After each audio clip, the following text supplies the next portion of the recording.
chapter 6 from today, and this chapter is about stresses, but because of bending moments and the shear forces. So this is chapter 6, and in this chapter, basically, we will be talking about two things. We'll be talking about stresses because of the bending moment, and we will be talking about stresses because of the shear force. So that's going to be chapter 6. In chapter 5, we were talking about shear force and bending moment diagram. So we were discussing how for different members we can draw shear force and bending moment diagrams. Now we're going to use those shear force and bending moment diagrams, and we will use the bending moment and shear forces from there, and then we'll try to evaluate and calculate stresses because of those shear force and bending moment, which we have calculated from shear force and bending moment diagrams. So just kind of where we are at this stage, we know that there are different kind of internal loads. So you have axial forces, you have torsion, you have shear force, and you have bending moment. So you have all kind of external loads. Because of that, you can calculate the reactions, and you can also calculate the internal loads. And there are four distinct kind of internal loads. As you guys already know, you have axial force, you have torsion, you have shear force, and you have bending moment. So these internal loads are responsible for the stresses. So they're gonna cause stresses and strains and elongations and deformations and stuff. And this is what we are interested in, so that we can design our structures accordingly. So once we have all those internal loads, we can then try to determine the stresses. So we already know that axial forces produce normal stresses and normal strains, and this is what we were talking about in chapter 3. So in chapter 3, the problem was that we had an axial force. So because of the axial force, we calculated the stresses and strains and elongation. So we also know if we have torsion, so torsion will produce shear stresses and shear strains, and this is what we talked about in chapter 4. So depending upon the problem, so for example, if I give you a problem where you have torque as an external load, so you will know that we are talking about torsion, so you have to like kind of remember all the equations you were studying in chapter 4. So when you have a problem where you will have an axial force as an internal load, so all the calculation for stresses and strains will be from the chapter 3. Now in chapter 6, we'll talk about what happens when you have a shear force and when you have a bending moment. So when you have a shear force, these shear forces will produce shear stresses. And now these shear stresses will be kind of different kind of shear stresses. We'll talk about those shear stresses. And the bending moment will also produce stresses on a beam. And this type of stresses are called axial stresses, and this is what we will talk about in chapter 6. So chapter 6 is about calculating shear stresses from the shear force and calculating axial stresses from the bending moment. So axial stresses are kind of similar to normal stresses, but we'll talk about what are the differences and how we can calculate the axial stresses from the bending moment and how we can calculate the shear stresses from the shear force.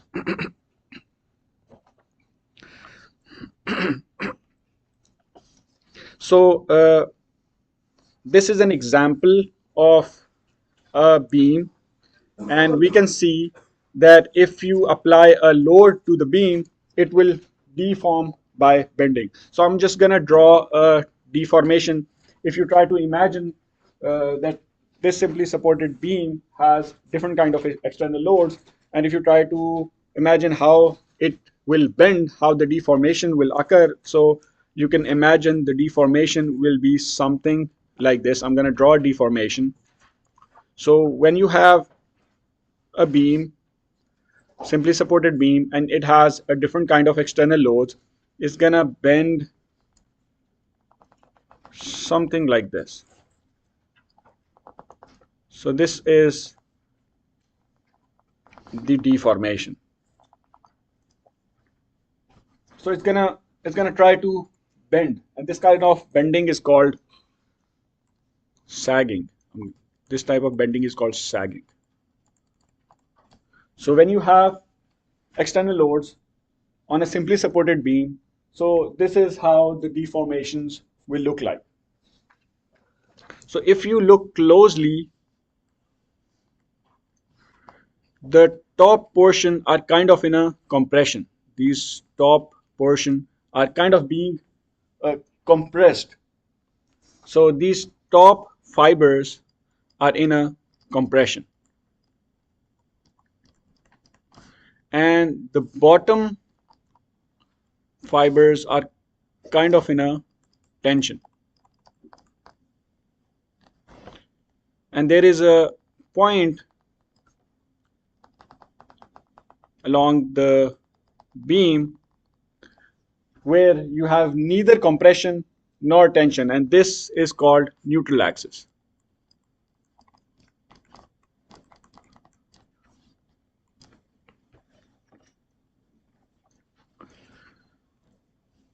So I'm gonna draw different scenarios.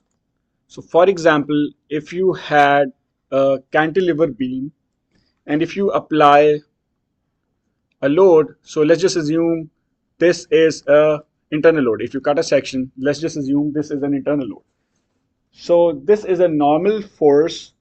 So we can remember from the chapter 3 that how we can calculate the elongation. So, and also we know if you want to calculate stresses, this internal load is actually a resultant load. So what actually happens is this load is actually distributed.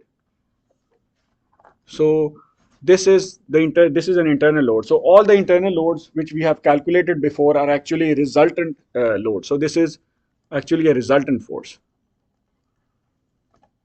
This is a resultant force. What actually happens is that this force is actually distributed along the cross section. And we kind of already know this from chapter 3 that whatever forces we are calculating are actually the resultant forces. Actually, these forces are distributed along the entire cross section of a member. And by visualizing those distributions, we can calculate the stresses. So now we can know that we can calculate the stress in this case, which is the load which is distributed over an entire cross sectional area. So that's how we calculated stress, and this is chapter 3 because we are talking about axial load. So this was chapter 3. Now let's see what happens when you have a shear force. So if you cut a section, if you have a shear force, this shear force is also distributed along the entire cross section. So I'm going to just draw the distribution. So similarly, this shear force is also a resultant force which we calculated by cutting the section and exposing the internal loads. And from equilibrium equation, we calculated the shear force. But this shear force is actually a resultant shear force. Now, we also will distribute this resultant shear force on an entire cross section. And from here, we'll try to calculate the stress from the shear stress. So if I'm gonna try to see the distribution. So this is how the distribution is. So for shear force, the distribution is not constant. For in chapter 3, for normal forces, the distribution of forces along the entire cross section was constant. But in shear force, actually this is not what happens. Actually, this distribution is kind of non-linear. So you have kind of no force in the start, but you have smaller forces. In the middle, you have larger forces, and that's how the distribution is. So if you try to like divide this force into smaller forces and try to distribute over the cross-sectional area, so on the top and at the bottom you will have no distribution of the shear force, but at the middle most of the shear force will go at the middle. That's how it is in actual practice. So last time we also calculated stress from the shear force. So if you want to calculate shear stress, what we can do is that we can divide this force by an entire area, but this will give us an average shear stress. This will give us an average shear stress. So this formula is also applicable, but this formula will give us an average shear stress. But if we are interested to calculate the actual magnitude of shear stress at a particular location, so we will see how we can calculate the actual shear stress at a particular location. But this is how the distribution of shear forces are on a cross section. So let's see what are the distribution of forces because of the bending moment. So if you cut a section, you can expose an internal bending moment, right? So this is also a resultant bending moment. So we're going to try to uh, disintegrate this moment into actual loads and forces, and we'll see how the forces are actually acting, which is making this bending moment. And from there, we can calculate the stresses. So if I want to disintegrate the bending moment, so we know the bending moment is actually force into distance. So the formula for bending moment is force into distance, right? So this is a bending moment. So I can replace this bending moment with these two forces. So this is going to create a bending moment which is represented here. So when we were calculating the internal loads, we just kind of calculated this entire M, which is actually a resultant forces. And now we are disintegrating this into its components so that we can calculate the stresses.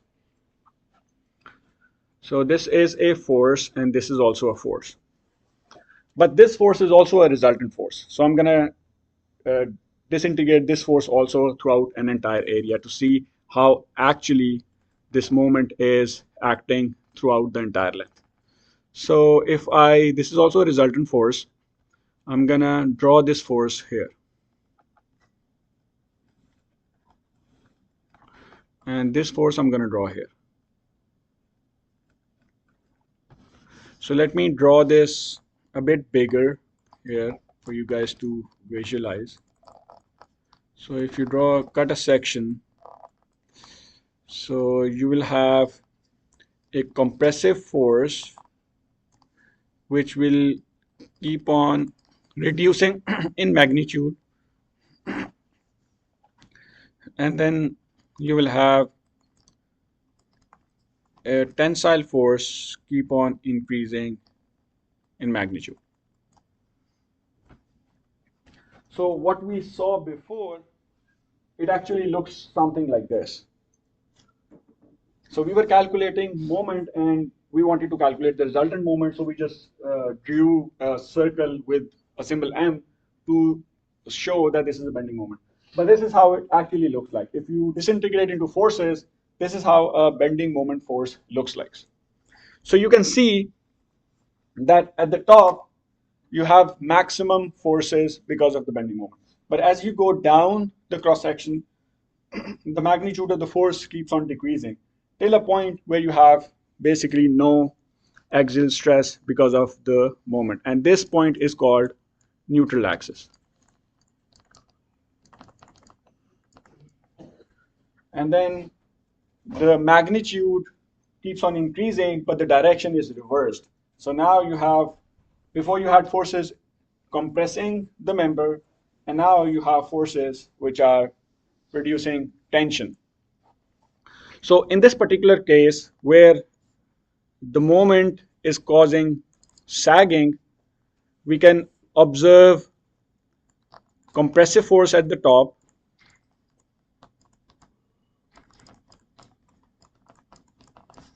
and we can observe tensile force at the bottom of the neutral axis.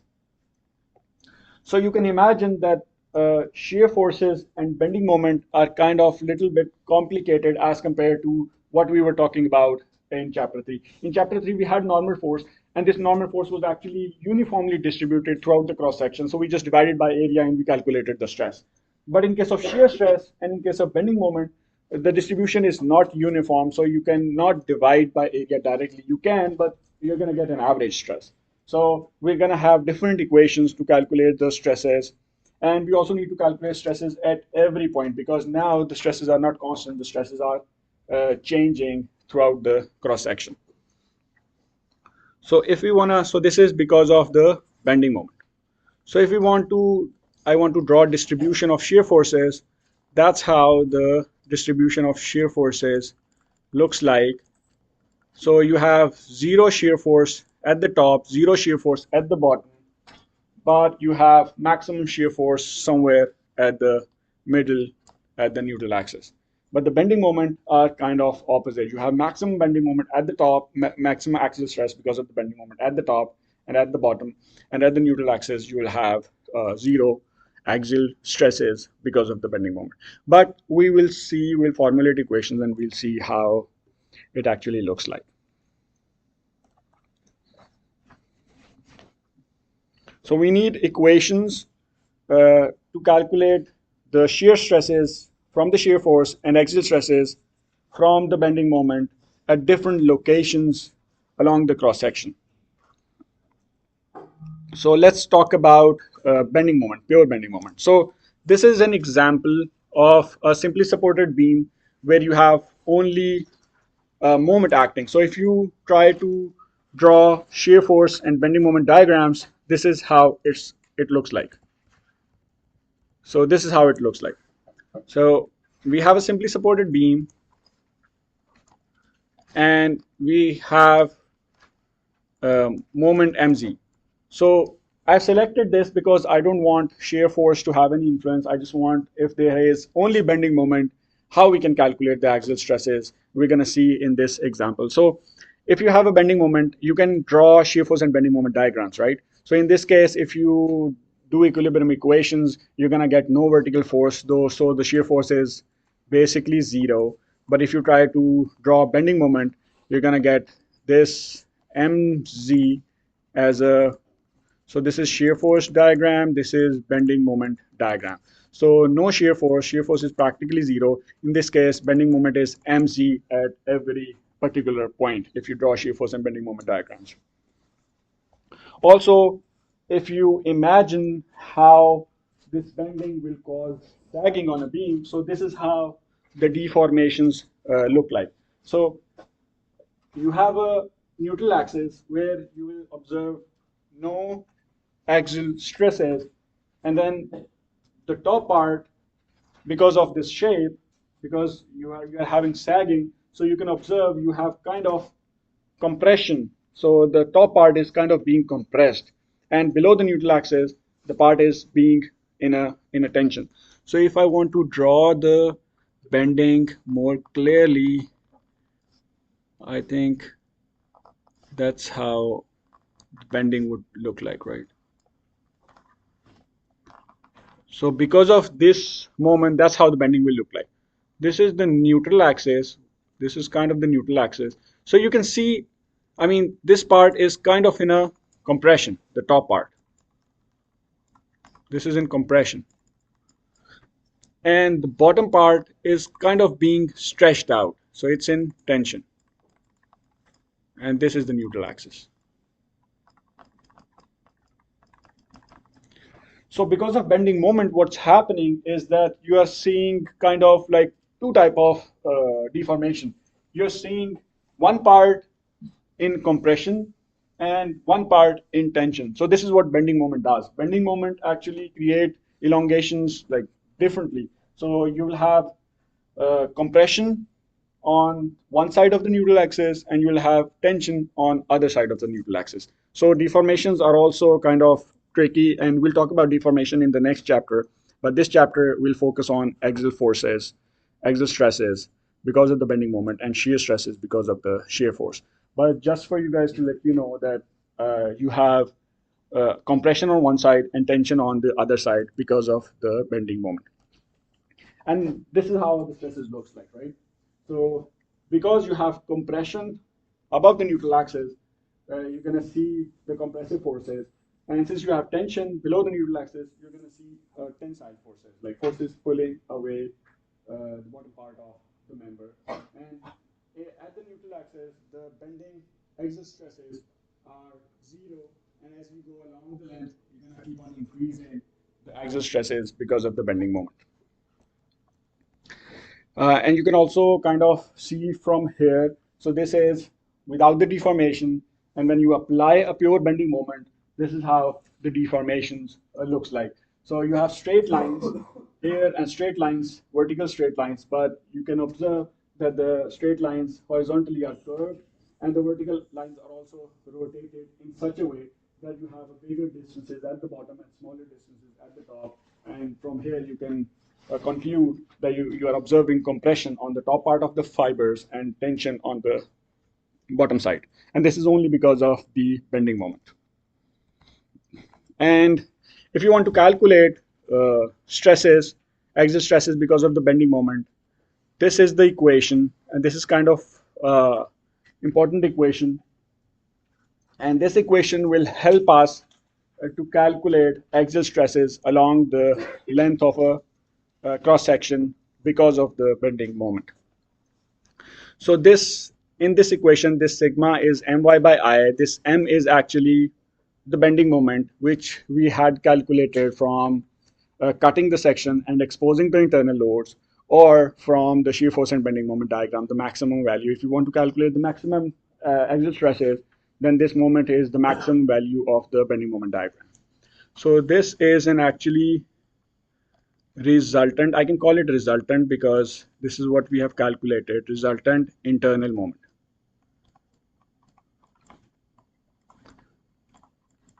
So this is a bending moment, actually, internal bending moment, which we have already calculated before. This is moment of inertia.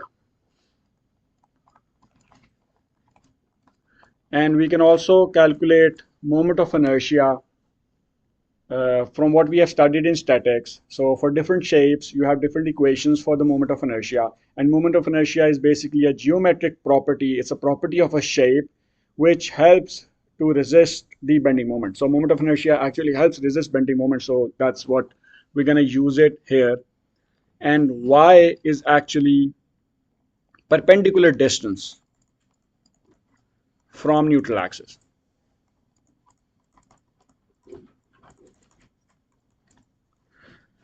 So if you are given a problem, you can use equilibrium equations or compatibility equations, or if it's an indeterminate system. And the first step would be to calculate the internal moment.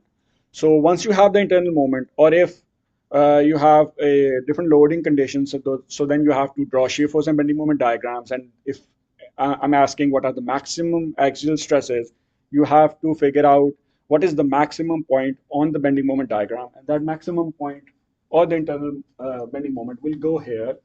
And then you have to see the shape of a member, and then you can calculate the moment of inertia. So if you have a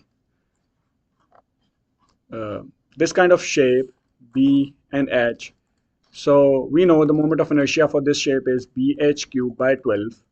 So you can calculate the moment of inertia using equations, and then this y is actually distance from the neutral axis. So for this case, this is the neutral axis.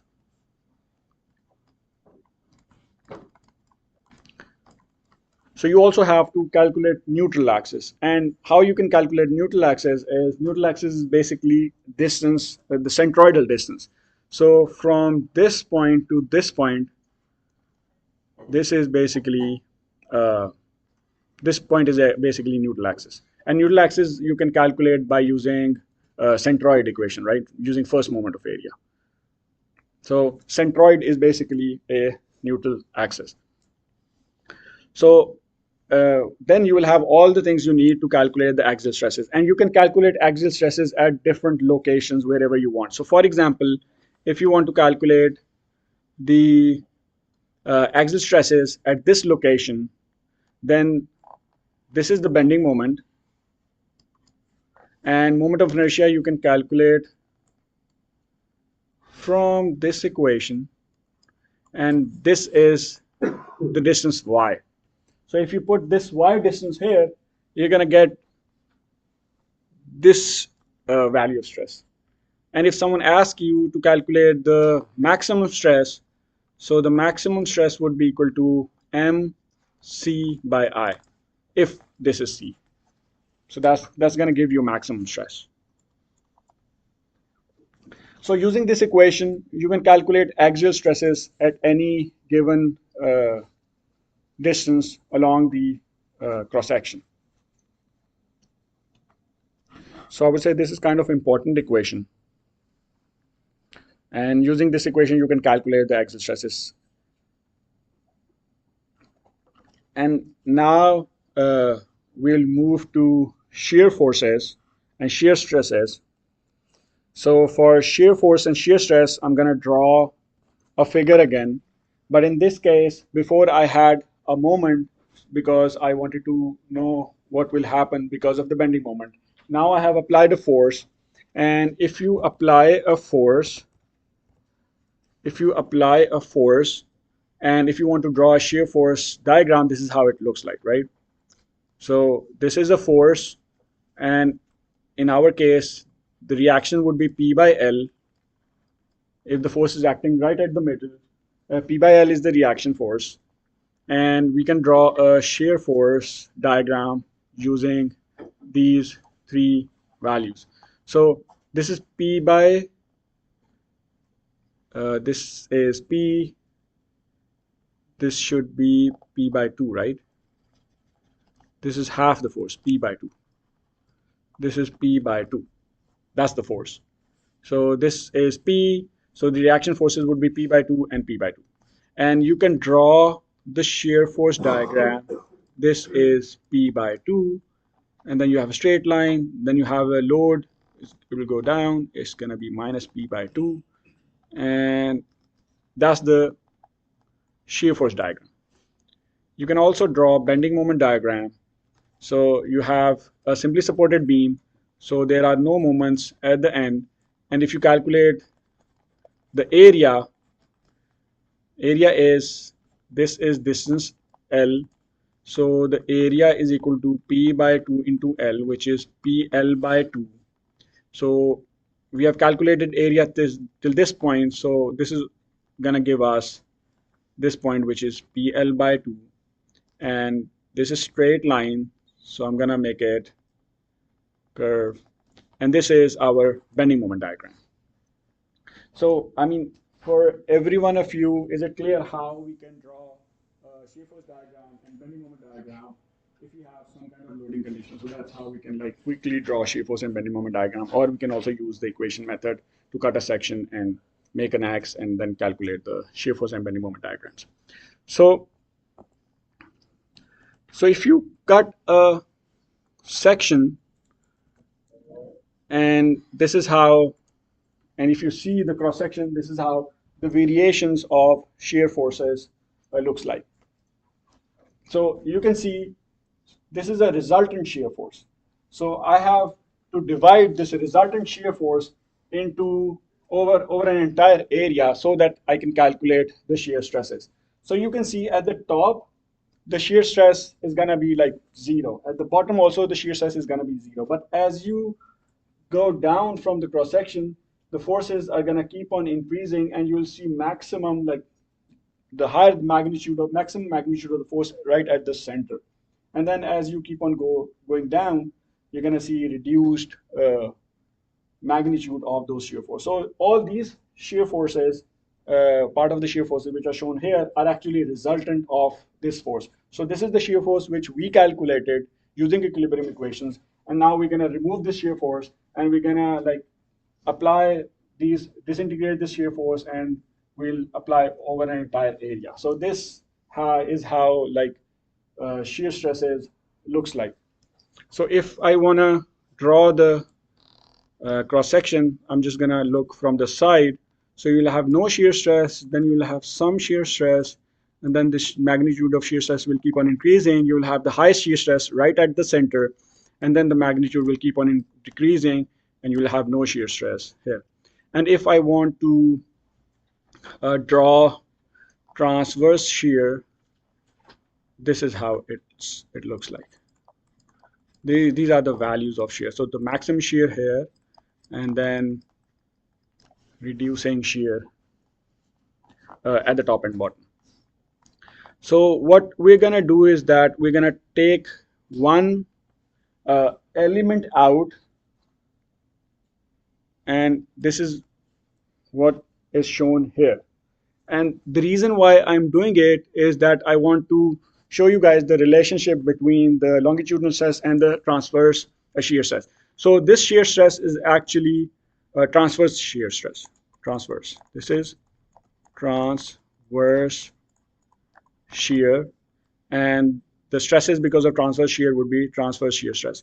So if I take an element out, so this shear force is part of this shear force, this one, which is exactly the same as this shear force. So the reason why I'm telling you this is that we already know we have a vertical shear stress here, but there's another component of stress, shear stress, along this direction as well, which is exactly the same. So if you calculate this, you can also calculate the other component.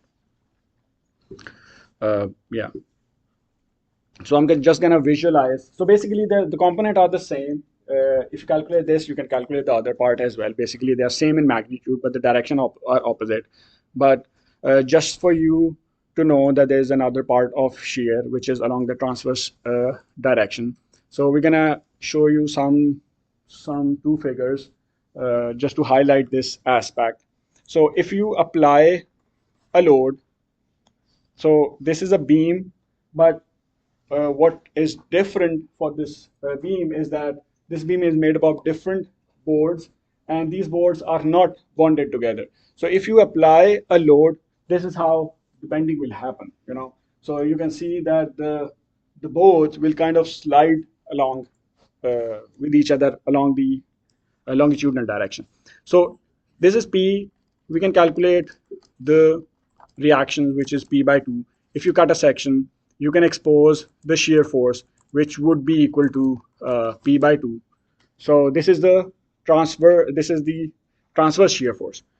Because of this, you will also have longitudinal shear stress, which is also P by 2, but you will have a shear stress. So since the boards are not bonded, we can see the displacement, and this displacement is being observed because we have a longitudinal shear stress. And if you glue them together, then you're gonna like observe, then you will have these uh, transverse shear stresses now, and these are same as transverse shear stresses. So the point of telling you guys this is that because of those vertical forces, you also have shearing along the longitudinal lines. And if we want to calculate the shear stress, then we can use this formula to calculate shear stress at any point along the cross section. So this is shear stress because of the shear force. So this V is actually resultant shear force. This I is moment of inertia.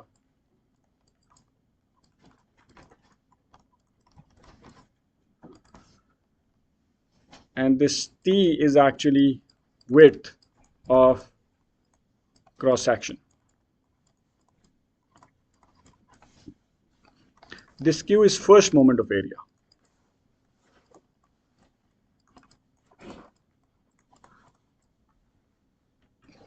So if you know all these four quantities, you can calculate the shear stress at any given location. We already know its shear force. We can calculate by cutting a section, exposing those internal loads, and that V would be this resultant shear force. Or if you have a varying shear force, then you have to draw shear force and bending moment diagram. And if you want to calculate the maximum shear stress, so this V would be maximum point at the shear force diagram. And I is the moment of inertia. You can calculate if you know the geometric shape. T is the width of a cross section, and Q is first moment of area.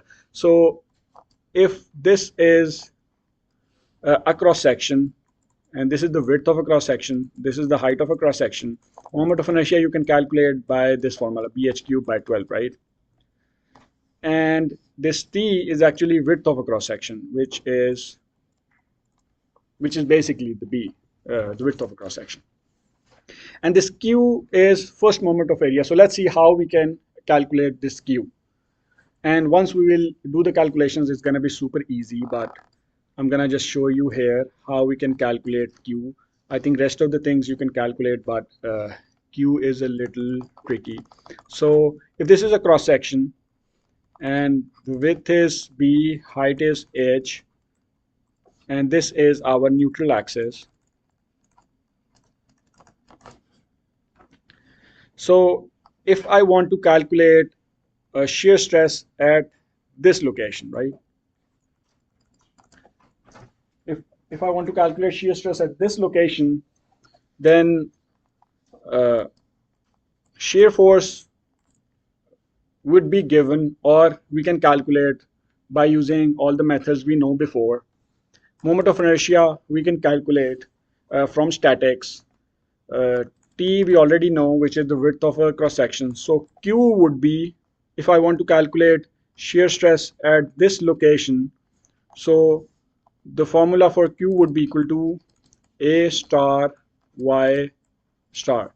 So this area is A star.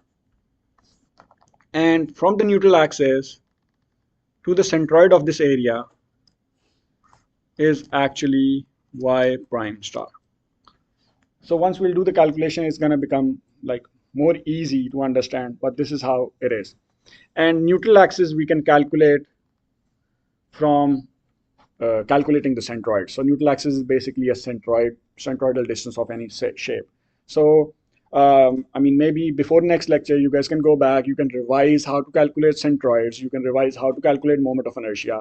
And if you know these two things, I think it's going to be super easy to calculate the axial stresses from the bending moment and shear stresses from the shear force. And we're going to use these two equations, which I have shown you here. So this is an equation of shear stress, and for the equation for bending moment is my by I.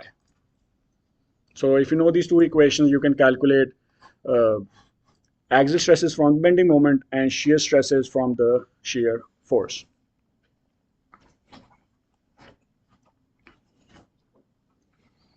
So we can, so you can go back and revise. This is how we can calculate centroid, and this is first moment of area. It will help us to calculate the centroids. This is second moment of area, which can help us to calculate the moment of inertia.